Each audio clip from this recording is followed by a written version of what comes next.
question? Yeah. So about flat hands Yeah. versus like the Yeah. tented fingertips, if they're flat, then like the knuckles, I find I might have to tend to raise up a little bit. So like how important, how much of a priority would you say it is to make sure that the knuckles are pushing into the floor? Can you do, so first question, can you do this? Yeah. Not too bad. Second question, what about if you turn out slightly? I notice you're a little bit turned in. I think I get more knuckle on the ground. And then the third question, I'll see your handstand because maybe it doesn't, maybe for you it's fine.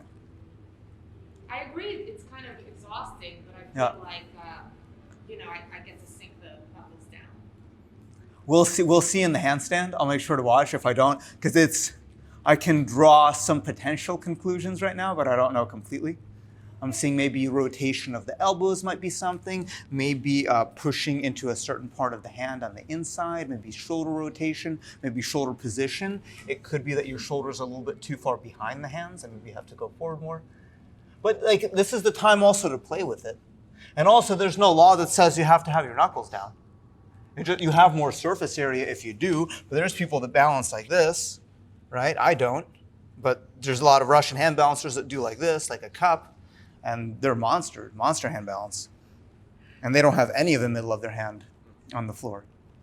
Usually this takes a very specific elbow shape. If the elbow goes like this, it's easier for you, because then I don't have to dip into the wrist flexibility. So where I was, and yeah, play with it, because if that works for your hand, it works. In my experience, this is not the best technique for most people, but if it works for you and you can find a balance, good. I'm gonna swig some water, and then we're gonna move on to arm support, and we're gonna find some wall space, and then we're gonna get right into handstand balance.